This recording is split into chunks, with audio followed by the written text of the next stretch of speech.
আসসালামু আলাইকুম, স্বাগত সবাইকে লাইভ ডট স্কুলে। আমি ইয়াকুব হোসেন ইমরান।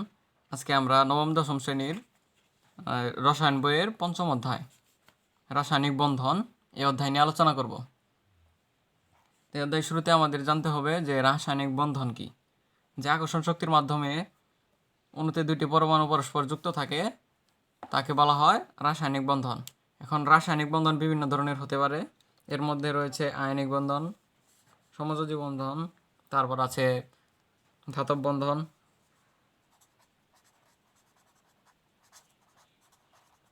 তাহলে রাসায়নিক বন্ধন আমাদের বইয়ে এই তিন ধরনের রাসায়নিক বন্ধনের কথা বলা হয়েছে। এর মধ্যে একটি হচ্ছে আয়নিক বন্ধন,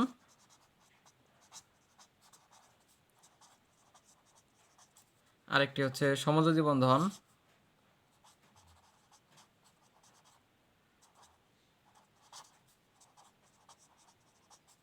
এবং আরেকটা হচ্ছে ধাতব বন্ধন।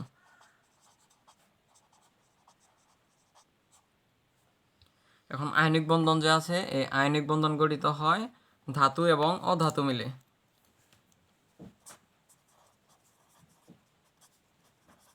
ধাতু এবং অধাতু। এবং সমযোজী বন্ধন গঠিত হয় অধাতুর মধ্যে, অর্থাৎ অধাতু প্লাস অধাতু।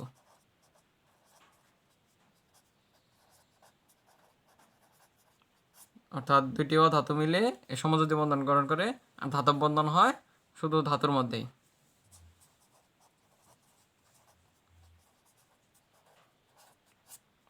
যেমন আয়নিক বন্ধনের ক্ষেত্রে দেখি আমরা sodium chloride, NaCl, sodium chloride. এখানে সোডিয়াম হচ্ছে ধাতু এবং এই ক্লোরিন হচ্ছে অধাতু। তাহলে ধাতু এবং অধাতু মিলে কি গঠন করলো? আয়নিক বন্ধন। কারণ আয়নিক বন্ধনের ক্ষেত্রে আয়ন, অ্যানায়ন, ক্যাটায়ন এগুলো সম্পর্কে আমরা বিস্তারিত পরবর্তীতে জানবো। আমরা প্রাথমিক ধারণাটুকু রাখি যে আয়নিক বন্ধন গঠিত হয় ধাতু এবং অধাতুর মধ্যে। এরপর সমযোজী বন্ধন গঠিত হয় অধাতু এবং অধাতু মিলে। যেমন সমযোজী যৌগের ক্ষেত্রে, বন্ধনের ক্ষেত্রে আমরা লিখতে পারি পানি, আমাদের পরিচিত পানি H2O। এখানে হাইড্রোজেন হচ্ছে অধাতু, অক্সিজেন অধাতু। তাহলে অধাতু প্লাস অধাতু মিলে গঠন হলো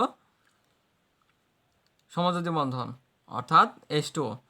এবং ধাতব বন্ধন আছে, ধাতব বন্ধন ধাতুর মধ্যে, অর্থাৎ অ্যালুমিনিয়ামের ধাতু হতে পারে, তারপর সোডিয়ামের মধ্যে বন্ধন হতে পারে, তারপর জিঙ্ক, কপার। অর্থাৎ ধাতুর মধ্যে যে ধরনের বন্ধন হয় সেগুলো হচ্ছে ধাতব বন্ধন। এগুলো সম্পর্কে আমরা পরবর্তীতে বিস্তারিত জানবো। এবং এখন আমরা যেটি জানবো সেটি হচ্ছে যোজ্যতা ইলেকট্রন। যোজ্যতা ইলেকট্রন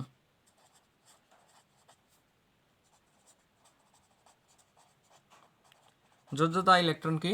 যোজ্যতা ইলেকট্রন হলো যে একটি পরমাণুর ইলেকট্রন বিন্যাসের মধ্যে সর্বশেষ শক্তি স্তরে যে কয়টা ইলেকট্রন থাকে সেটাই হচ্ছে ওই ওই ওই সেই সংখ্যাটাকে বলা হয় যোজ্যতা ইলেকট্রন। যেমন আমরা সোডিয়াম ধরি, সোডিয়ামের ইলেকট্রন বিন্যাস যদি আমরা করি তাহলে আসবে 2, 8, 1, এরকমই তো। তাহলে সর্বশেষ শক্তি স্তরে, অর্থাৎ আমরা একটু এরকমভাবে দেখি, 2, 8, আর সর্বশেষ শক্তি স্তরে থাকবে একটা।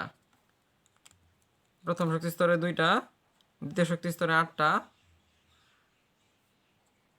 এবং সর্বশেষ শক্তি স্তরে থাকবে একটা। এবং সর্বশেষ শক্তি স্তরে যে কয়েকটা ইলেকট্রন থাকে তাকে বলা হয় তার যোজ্যতা ইলেকট্রন।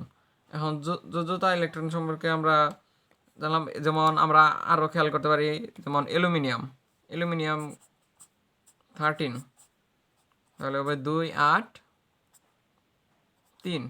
তাহলে এর যোজ্যতা ইলেকট্রন কত? এর যোজ্যতা ইলেকট্রন হবে 3। আমরা যোজ্যতা ইলেকট্রন সম্পর্কে আশা করি বুঝতে পেরেছি। এরপর আমরা জানবো সেটি হচ্ছে যোজনী। যোজনী কি?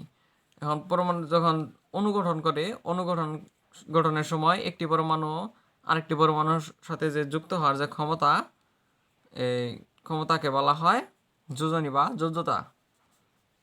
যেমন এখন এই যোজনী বা যোজ্যতা জানলাম। যোজনী বা যোজ্যতা আমরা কিভাবে বের করব, অর্থাৎ যেমন এখানে নিয়ম হচ্ছে যে হাইড্রোজেন বা ক্লোরিন, একটি পরমাণু হাইড্রোজেন বা যে কয়টি হাইড্রোজেন বা ক্লোরিন পরমাণুর সাথে যুক্ত হবে সেটি হচ্ছে তার যোজনী। এখন অনুগঠনকালে এই পরমাণুসমূহ যে একটি আরেকটির সাথে যুক্ত হওয়ার যে ক্ষমতা, সেই ক্ষমতাটি কিন্তু যোজনী। এখন আমরা ধরি সোডিয়াম ক্লোরাইড। সোডিয়াম ক্লোরাইডের ক্ষেত্রে সোডিয়াম কয়টি ক্লোরিনের সাথে যুক্ত হয়েছে? একটি। তাহলে সোডিয়ামের যোজনী হচ্ছে 1। ম্যাগনেসিয়াম ক্লোরাইড MgCl2, তাহলে ম্যাগনেসিয়াম কয়টি ক্লোরিনের সাথে যুক্ত হয়েছে? 2টি। তাহলে ম্যাগনেসিয়ামের যোজনী কত? 2। আবার এটি গেল যোজনী বের করার একটি নিয়ম। আবার আরেকটি হচ্ছে যে কয়টি অক্সিজেনের সাথে যুক্ত হয়। অক্সিজেনের সাথে যুক্ত হলে মানে কোনো পরমাণু যে কয়টি অক্সিজেনের সাথে যুক্ত হবে তার সংখ্যাকে 2 দ্বারা গুণ করলে, আমরা যদি সেটাকে 2 দ্বারা গুণ করি তাহলে যে সংখ্যাটা বের হবে সেটি হচ্ছে তার যোজনী। যেমন ক্যালসিয়াম অক্সাইড। ক্যালসিয়াম অক্সাইডের ক্ষেত্রে ক্যালসিয়াম কয়টি অক্সিজেনের সাথে যুক্ত হয়েছে? একটি। এটিকে 2 দ্বারা গুণ করলে হয় 2, অর্থাৎ ক্যালসিয়ামের যোজনী হচ্ছে 2। আবার ম্যাগনেসিয়াম অক্সাইড, এক্ষেত্রেও ম্যাগনেসিয়াম একটি অক্সিজেনের সাথে যুক্ত হয়েছে, এর যোজনী হবে 1 গুণ 2, তাহলে সমান 2। ম্যাগনেসিয়ামের যোজনী হবে 2। এখন যোজনী বের করার আরেকটি নিয়ম আছে, সেটি হচ্ছে যে পরমাণুর যে ইলেকট্রন বিন্যাস আছে, ইলেকট্রন বিন্যাসের সর্বশেষ শক্তি স্তরে যে কয়টি বিজোড় ইলেকট্রন থাকে সেটি হচ্ছে তার যোজনী। যেমন আমরা যদি ফসফরাসের যোজনী যোজনী বের করি তাহলে দেখা যায় phosphorus 15, 1s2, 2s2, 2p6, 3s2, 12 আর 3, 3p 6 2 8 10 12 আর হচ্ছে 3, 3p3। এখন সর্বশেষ শক্তি স্তরে বিজোড় ইলেকট্রন সংখ্যা হচ্ছে কত? 3। তাহলে এর যোজনী হবে 3। ঠিক একইভাবে আমরা আরও বিভিন্ন পরমাণুর এই যোজনী বের করতে পারি। এখন যোজনীর প্রকারভেদ রয়েছে। যোজনী 4 প্রকার, সাধারণত 4 প্রকার যোজনী। একটি হচ্ছে সর্বোচ্চ যোজনী। সর্বোচ্চ যোজনী। একটি হচ্ছে সুপ্ত যোজনী। একটি হচ্ছে সক্রিয় যোজনী। আরেকটি হচ্ছে পরিবর্তনশীল যোজনী।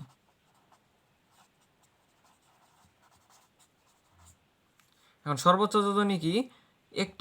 প্রথম সর্বোচ্চ যোজনী জানার আগে আমাদের পরিবর্তনশীল যোজনী সম্পর্কে জানতে হবে। পরিবর্তনশীল যোজনী কি? যে সকল মৌলের একের অধিক যোজনী থাকে তাদেরকে বলা হয় পরিবর্তনশীল যোজনী। যেমন একের অধিক রয়েছে 3 SN, 2 4, এর যোজনী 2 এবং 4। এরপর আছে কপার CU, কপার 1 2। এরপর আছে কার্বনের যোজনী 2 2 হয় 4 হয়।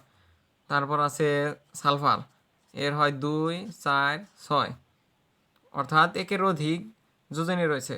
এরপর আমরা যে ফসফরাস দেখলাম, ফসফরাসেরও যোজনী 2টা, সেটা হচ্ছে 3 5। এরকম নাইট্রোজেন, এরকম আরও অনেক মৌল আছে যাদের একের অধিক যোজনী রয়েছে, এদেরকে বলা হয় পরিবর্তনশীল যোজনী। এখন পরিবর্তনশীল যোজনী জানলাম। এখন আমরা জানবো সর্বোচ্চ যোজনী। সর্বোচ্চ যোজনী হচ্ছে যে সকল মৌলের একাধিক যোজনী রয়েছে এর মধ্যে সবচেয়ে বড় যেটা হচ্ছে সেটা হচ্ছে সর্বোচ্চ যোজনী। আর সক্রিয় যোজনী হচ্ছে যে কোনো যৌগে যে যোজনীটি ব্যবহার করা হয় সেটি হচ্ছে সক্রিয় যোজনী। এটি জানার জন্য আমরা একটি যেমন একটি যৌগ যেমন কার্বন ডাইঅক্সাইড, এটিকে চিন্তা করি। কার্বনের সর্বোচ্চ যোজনী হচ্ছে 4 আর অক্সিজেনের যোজনী 2, এটা জানি। এখন এই ক্ষেত্রে CO2 যেহেতু আমরা জানি যে এই সংকেত যে লেখা হয়, রাসায়নিক যে সংকেতগুলো লেখা হয়, সেই ক্ষেত্রে ধরি অ্যালুমিনিয়াম এবং ক্লোরিন। এই ক্লোরিনের যোজনী হচ্ছে 1, অ্যালুমিনিয়ামের যোজনী হচ্ছে 3, Cl -1 আর এটা হচ্ছে +3। এখন এটিকে যদি আমরা যোগ আকারে লিখি তাহলে এই ক্লোরিনের যোজনী অ্যালুমিনিয়ামে আসবে এবং অ্যালুমিনিয়ামের যোজনী ক্লোরিনে যাবে, অর্থাৎ Al এই 1টা এই পাশে, Cl এই 3টা এই পাশে, AlCl3। 1টা লিখতে হয় না, একবারে আমরা লিখে দেই AlCl3। ঠিক একইভাবে এইখানেও এই একই কাজ করা হয়েছে। এই কার্বনের 4 এখানে গেছে, অক্সিজেনের 2 এই পাশে আসছে। তাহলে যদি যদি ভাগ করা যায় তাহলে যেমন এই যে এই জিনিসটা এরকম, CO কার্বনের যোজনী 4, অক্সিজেনের যোজনী 2, তাহলে এই 2 এই পাশে আসবে, 4 এই পাশে যাবে, C এই 2 এই পাশে, ও হচ্ছে ওই পাশে। যদি নির্দিষ্ট সংখ্যা দ্বারা ভাগ যায় তাহলে সেটাকে ভাগ করে, যেমন এটি 2 দ্বারা ভাগ যায় তাহলে 2 দ্বারা ভাগ করলে এখানে থাকে 1 লিখতে হয় না, তারপরে এইখানে 2 দ্বারা ভাগ করলে থাকে 2, তাহলে CO2। তাহলে এই ক্ষেত্রে কার্বনের সর্বোচ্চ যোজনী হচ্ছে 4, এখানে ব্যবহৃত হয়েছে 4, কারণ এই যে ভাগ করা হয়েছে দেখে এখানে এরম দেখা যাইতেছে। তো এখানে কার্বনের সর্বোচ্চ যোজনী 4 আর সক্রিয় যোজনীও 4, তাহলে এর সুপ্ত যোজনী কত হবে? এর সুপ্ত যোজনী হবে 0। সুপ্ত যোজনী সমান, এখন সক্রিয় যোজনী আমরা বুঝলাম যে কোনটা ব্যবহার করা হয়েছে, আবার সর্বোচ্চ যোজনীও বুঝলাম। এখন সুপ্ত যোজনী হচ্ছে সর্বোচ্চ বিয়োগ সক্রিয়, সর্বোচ্চ যোজনী বিয়োগ সক্রিয়। এখন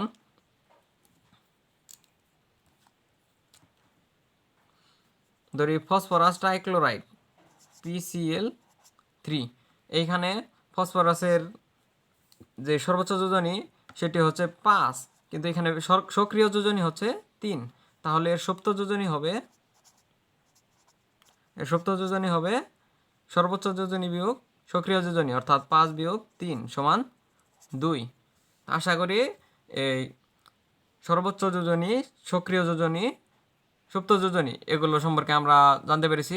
পরিবর্তনশীল যোজনী হচ্ছে যার একের অধিক যোজনী রয়েছে। এরপর সক্রিয় যোজনী হচ্ছে যা ব্যবহার করা হয়েছে। সর্বোচ্চ হচ্ছে যাদের পরিবর্তনশীল যোজনী রয়েছে তাদের সর্বোচ্চ যে সংখ্যাটা, যোজনী সংখ্যা, সেটি হচ্ছে সর্বোচ্চ যোজনী।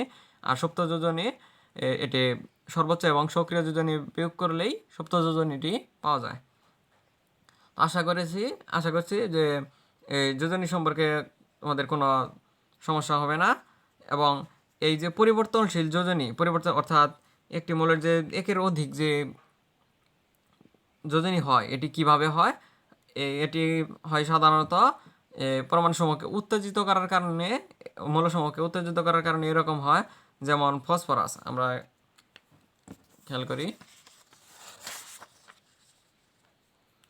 ফসফরাস এটি হচ্ছে 15। এটি আমরা দেখলাম যে 1s2 2s2 2p6 3s2 3p3, অর্থাৎ সর্বশেষ শক্তি স্তরে 3 ছিল, এ কারণে এর যোজনী হচ্ছে 3। আবার এর যোজনী 5ও হয়। সেই ক্ষেত্রে কি করতে হবে? এটিকে উত্তেজিত করতে হবে। উত্তেজিত মৌলের ইলেকট্রন বিন্যাস সম্পর্কে আমরা এখন জানবো। উত্তেজিত মৌলের ক্ষেত্রে এখানে এরকমভাবে দিতে হয় বিচ্ছিন্ন, তাহলে 1s2 2s2 2p6। এখন একটু খেয়াল করতে হবে, 3s2 3p3 এইটুক না লিখে এরকমভাবে লিখতে হবে। এটা হচ্ছে এস এর জন্য আর এটা হচ্ছে পি এর জন্য। এটাকে লেখা হয় 3px 3py, অর্থাৎ পি কে 3 ভাগে ভাগ করা হয়, আর এসে 2টা ইলেকট্রন আসবে 3py 3pz। তাহলে এসে যেহেতু আছে, এসে ইলেকট্রন আছে কয়টি? 2টি।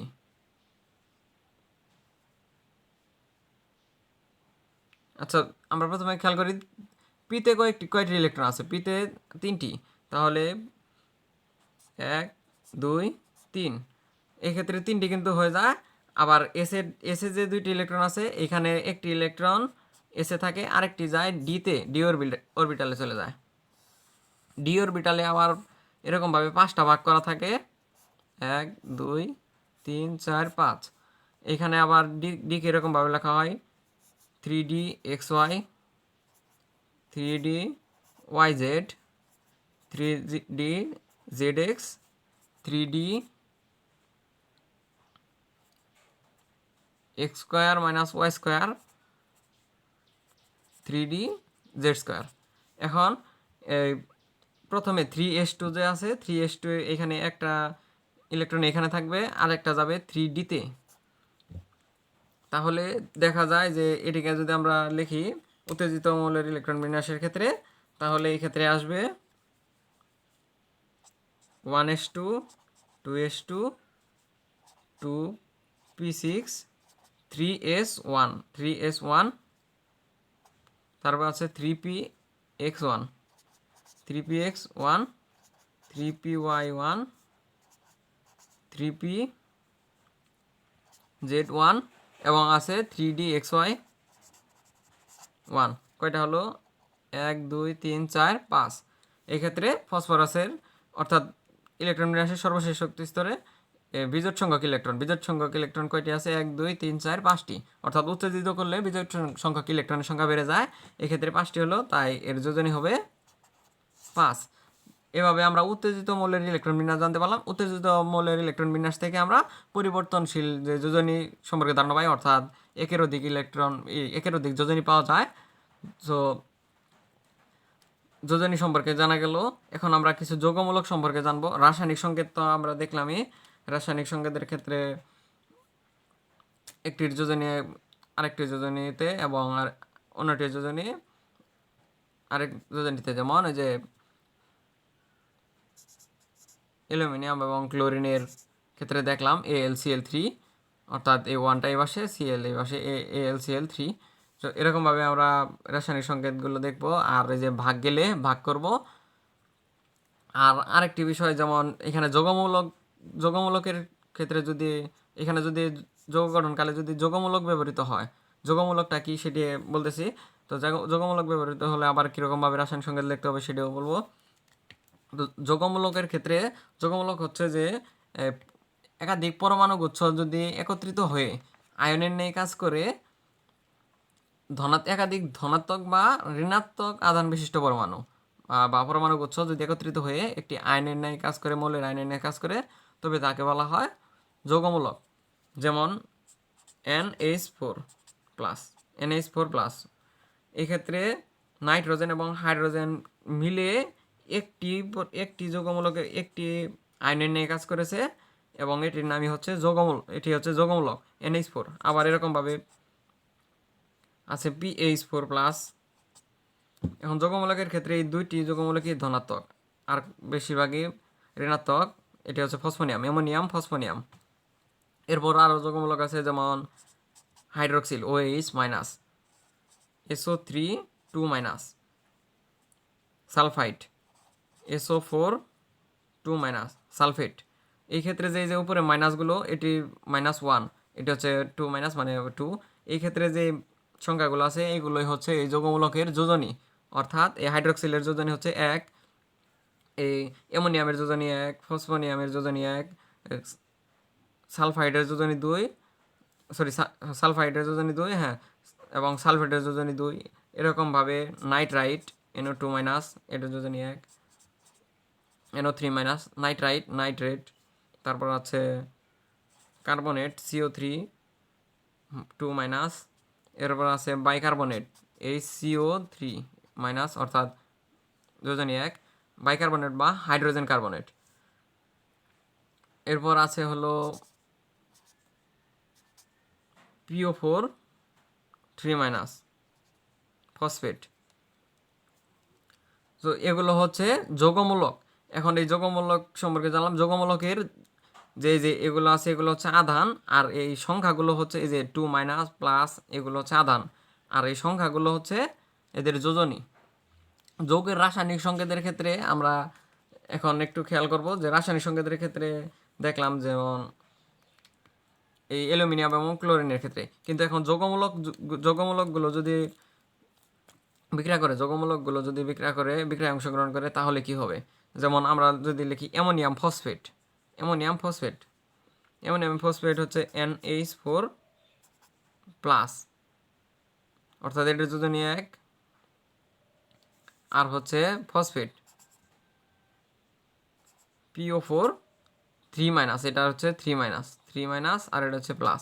এখন এটা বিক্রিয়া করলে এই 3 এই পাশে আসবে আর এই প্লাসটা এই পাশে যাবে এবং এটিকে ব্র্যাকেটের মধ্যে রাখতে হবে, যেমন NH4